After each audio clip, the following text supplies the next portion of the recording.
बेलागंज में तिनके की नोक पर तीखी बाजी। जनसुराज ने बढ़ाई जेडीयू और आरजेडी की बेचैनी। बिहार के बेलागंज उपचुनाव में जेडीयू राजद और जनसुराज के बीच कड़ा मुकाबला हो रहा है। जदयू परिवर्तन और विकास को मुद्दा बना रही है। राजद वर्षों से मिलने सम्मान की बात कर रही है, जबकि जनसुराज बदलाव के लिए दोनों पार्टियों के खिलाफ वोट मांग रहा।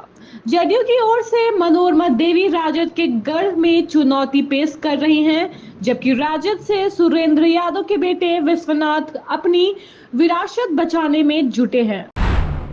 हटाए गए पटना एम्स के निदेशक, बेटे का गलत सर्टिफिकेट बनवाने का आरोप। पटना एम्स के कार्यकारी निदेशक डॉक्टर गोपाल कृष्णपाल का बड़ा एक्शन लिया गया है। स्वास्थ्य मंत्रालय ने गोपाल कृष्णपाल को एम्स के कार्यकारी निदेशक से हटा दिया। दरअसल गोपाल कृष्णपाल का आरोप है कि एम्स गोरखपुर के अतिरिक्त प्रभार में रहते हुए उन्होंने अपने बेटे आरोप अल का नामांकन पीजी में करा दिया था। इसमें अपने पुत्र का प्रमाण पत्र नॉन क्रीमी लेयर के तहत बनाकर कराया था। राबड़ी आवास में इस बार भी नहीं होगी छठ पूजा। बिहार के पूर्व मुख्यमंत्री राबड़ी देवी के आवास पर इस बार भी छठ पूजा नहीं होगी।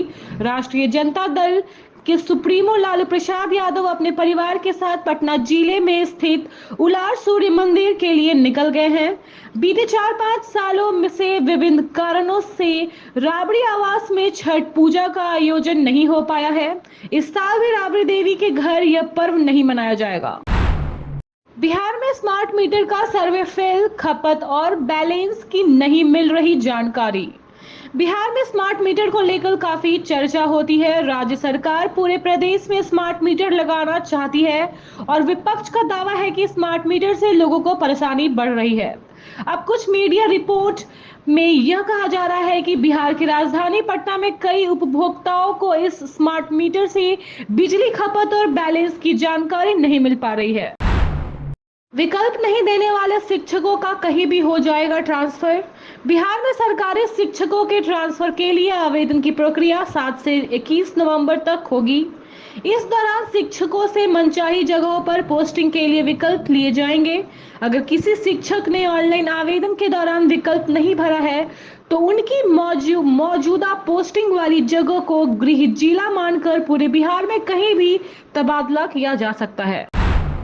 शारदा सिन्हा के बेटे ने दिया हेल्थ का ताजा अपडेट। गायिका शारदा सिन्हा की तबीयत को लेकर एम्स दिल्ली में इलाज जारी है, जहां डॉक्टर उनकी निगरानी कर रहे हैं। बेटे अंशुमान सिन्हा ने फेसबुक लाइव में बताया कि शारदा सिन्हा वेंटिलेटर पर हैं और उनकी हालत स्थिर है। अंशुमान ने अफवाहों पर चिंता जताई और गलत खबरें फैलाने से बचने का अपील की। सांस लेना अब भी मुश्किल, पटना में AQI 200 तो हाजीपुर में 300 के पार। बिहार में छठ पूजा के पहले दिन ही कई जिलों में हवा खराब है और यहां सांस लेना भी मुश्किल हो गया है। राजधानी पटना में AQI 200 के पार चला गया है तो पटना से सटे हाजीपुर में एयर क्वालिटी इंडेक्स 300 के पार चला गया है। खराब हवा में सांस लेने की वजह से लोगों को कई तकलीफों का सामना करना पड़ रहा है।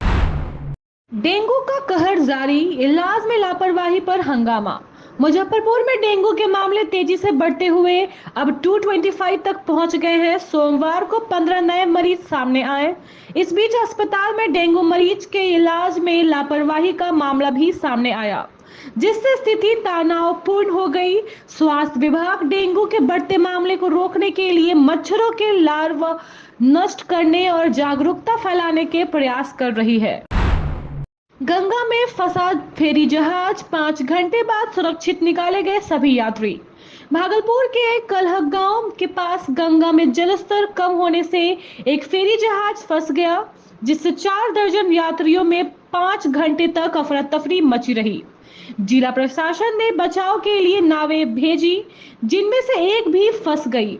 हालांकि सभी यात्रियों को सुरक्षित रेस्क्यू कर लिया गया। मुजफ्फरपुर में खुलेगी 18 नई फैक्ट्रियां, 10,000 को मिलेगा रोजगार का मौका। मुजफ्फरपुर जिले में 73.76 करोड़ रुपए की लागत से 18 नई फैक्ट्रियां स्थापित की जाएंगी, जिससे करीब 10,000 लोगों को सीधा रोजगार मिलेगा। बिहार राज्य निवेश प्रोत्साहन बोर्ड ने हाल ही में इन औद्योगिक इकाइयों को मंजूरी दी है। बेला और मोतीपुर औद्योगिक क्षेत्र सहित विभिन्न ग्रामीण इलाकों में ये फैक्ट्रियां स्थापित की जाएंगी। प्रसिद्ध गायिका शारदा सिन्हा की हालत नाजुक, पीएम मोदी ने लिया हाल। पद्म भूषण से सम्मानित बिहार की मशहूर लोक गायिका शारदा सिन्हा की हालत नाजुक है। फिलहाल वे दिल्ली के एम्स में वेंटिलेटर सपोर्ट पर हैं और हर पल उनके लिए अहम है। प्रधानमंत्री नरेंद्र मोदी उनकी स्थिति पर लगातार नजर रख रहे हैं और इलाज कर रहे डॉक्टरों के संपर्क में हैं। पीएम ने शारदा जी की शीघ्र स्वस्थ होने की कामना की है। डिप्टी सीएम विजय सिन्हा का वहीदपारा पर निशाना, भारत में अब एक राष्ट्र एक कानून। बिहार के उप मुख्यमंत्री विजय कुमार सिन्हा ने जम्मू कश्मीर के विधायक वहीदपारा द्वारा अनुच्छेद 370 को पुनः लागू करने की मांग को लेकर तीखी प्रतिक्रियाएं व्यक्त की हैं। सिन्हा ने कहा है कि जो लोग भारत के हितों की बात नहीं करते, उनकी मानसिकता पाकिस्तान से जुड़ी हुई है। उन्होंने यह भी कहा कि भारत में एक राष्ट्र एक कानून की अवधारणा को स्वीकार कर लिया गया है और अब यह भारत में लागू होगा। हेमंत बिस्वा शर्मा को अंसार सहित उल्लंघन मामले में मिला क्लीन चिट। देवघर डीसी ने असम के मुख्यमंत्री हेमंत बिस्वा शर्मा को सारठ विधानसभा में विभाजनकारी भाषण देने के आरोपों से मुक्त कर दिया है। इंडिया गठबंधन के नेताओं ने शर्मा पर आदर्श चुनाव आचार संहिता का उल्लंघन करने का आरोप लगाया था। जांच में यह पाया गया कि भाषण के वीडियो क्लिप से आरोप की पुष्टि नहीं हुई, इसलिए इसे आचार संहिता का उल्लंघन नहीं माना गया। कांग्रेस प्रवक्ता सुप्रिया श्रीनेत का बीजेपी पर हमला। रांची में प्रेस कॉन्फ्रेंस में कांग्रेस प्रवक्ता सुप्रिया श्रीनेता ने भाजपा पर निशाना साधते हुए कहा कि केंद्र सरकार को झारखंड का 1.36 लाख करोड़ रुपए बकाया लौटाना चाहिए। उन्होंने भाजपा की चुनौती दी कि वे पहले उन राज्यों में यूनिफॉर्म सिविल कोड लागू करें जहां उनका शासन है। श्री नेत ने झारखंड सरकार का रिपोर्ट कार्ड A+ बताया और कहा कि जनता भाजपा के कर्मों का सजा देगी, जिससे गठबंधन की सरकार बनेगी। हेमंत सोरेन की सुरक्षा में गड़बड़ी की आशंका, हेलीपैड की खुदाई से 2 घंटे की देरी। झारखंड विधानसभा चुनाव प्रचार के दौरान गढ़वा के भंडरिया में मुख्यमंत्री हेमंत सोरेन की सुरक्षा में गड़बड़ी की आशंका के कारण हेलीपैड की खुदाई करनी पड़ी, जिससे वे 2 घंटे देर से पहुंचे। सुरक्षा कर्मियों ने मेटल डिटेक्टर जांच के बाद आवाज आने पर खुदाई करवाई, जिसमें पुरानी पाइपलाइन मिली। हेमंत सोरेन के हेलीकॉप्टर रोकने पर जताई नाराजगी। झारखंड मुक्ति मोर्चा ने राष्ट्रपति द्रौपदी मुर्मू को पत्र लिखकर विधानसभा चुनाव में सभी स्टार प्रचारकों को समान अवसर देने की मांग की। जेएमएम ने प्रधानमंत्री मोदी की सुरक्षा का हवाला देकर सीएम हेमंत सोरेन का हेलीकॉप्टर रोके जाने पर आपत्ति जताई और राष्ट्रपति से हस्तक्षेप की अपील की है। झारखंड चुनाव, करोड़ों के कर्ज में डूबे उम्मीदवारों की सूची। झारखंड विधानसभा चुनाव में कई उम्मीदवार भारी कर्ज में हैं। पाकी से निर्दलीय प्रत्याशी विनोद कुमार पर 16.12 करोड़ की संपत्ति के बावजूद 302 करोड़ रुपए का विवादित कर्ज है। भाजपा के नवीन जायसवाल हटिया से 8.86 करोड़ के कर्जदार हैं। अन्य कर्जदारों में निर्दलीय शिवशंकर सिंह, गिरिनाथ सिंह, सतीश कुमार चौबे और कई अन्य शामिल हैं। चुनावी जनसभा में सीएम सोरेन पर बरसे मोहन यादव। कांके विधानसभा से भाजपा प्रत्याशी डॉक्टर जीतू चरण राम के पक्ष में प्रचार करने पहुंचे मध्य प्रदेश के सीएम डॉक्टर मोहन यादव ने सोरेन सरकार पर जमकर निशाना साधा। उन्होंने कहा कि झारखंड सरकार ने बांग्लादेशियों को बसाने का काम किया है। वहीं रक्षा मंत्री संजय सेठ ने कहा कि वे विश्वास से कह सकते हैं कि केवल रांची शहर में 1 लाख बांग्लादेशी रह रहे हैं। मोदी का हमला, कांग्रेस आदिवासियों का आरक्षण छीनने की कोशिश में।